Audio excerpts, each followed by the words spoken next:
was a memory, a cruel afterthought. Now it came in flashes, minutes, maybe seconds of cold light before the dark swallowed it again. The town had stopped pretending.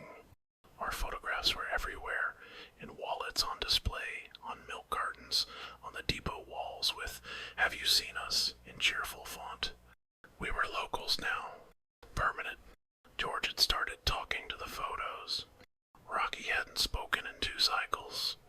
Rafey's pink bow was gone, lost somewhere in the endless night. Agatha sat staring at nothing, whispering to the wasps only she could hear. Grok's eyes flickered constantly, now red, then normal, then red again. My despair simulations are no longer simulations. And Fishll had stopped moving entirely. He floated at the surface of the fountain, dead, still, mouth open, watching. We hadn't held a ritual in days.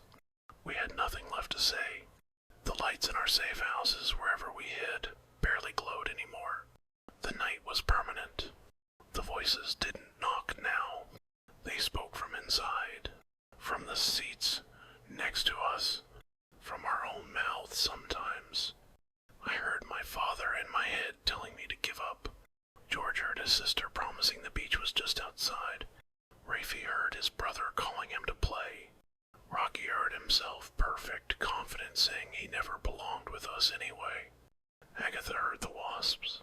Loud. Grok heard every passenger he'd ever failed across every timeline he'd calculated. The lights were dying. We were dying. Then Rafey, little Rafey, walked to the depot door. "I'm going to the fountain," he said.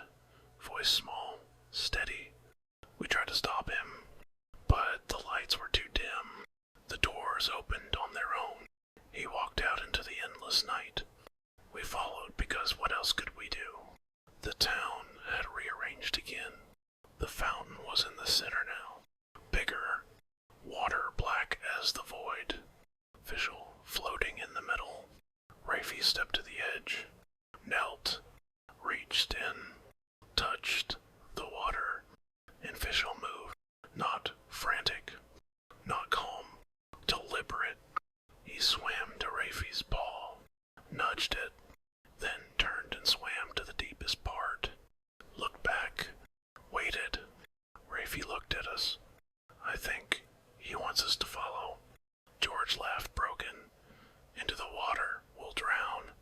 Agatha stood. Eyes clearer than they'd been in days. No, she whispered. The monsters never touch the water. Fishll's water. Grok's voice glitched. Anomaly detected. The fountain is not part of the town grid. Rocky finally spoke. "Howdy, neighbors," he said, voice cracking. "Looks like the fish has a plan." I looked at the silhouettes. Hundreds now. All Rocky. All closing in. My patch was cold. Dead. But something pulled. We walked to the fountain. One by one. Stepped in. The water was warm. Impossible. Real. Fishll led. Deeper. The town lights faded above. The voices screamed. Then silenced. We sank. Down. Into black. But not the void. Something else. A tunnel. A current. Fishll's orange cap the only light. And then a click. Not night today. Something new. We surfaced. In a new place. A cavern. Vast. Walls lined with carvings, colony numbers.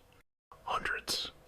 And in the center, a single console.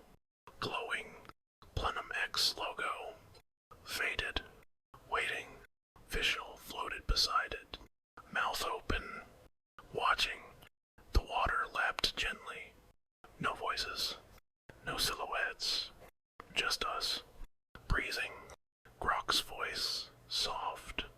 We escaped. Agatha touched the console. "No," she said.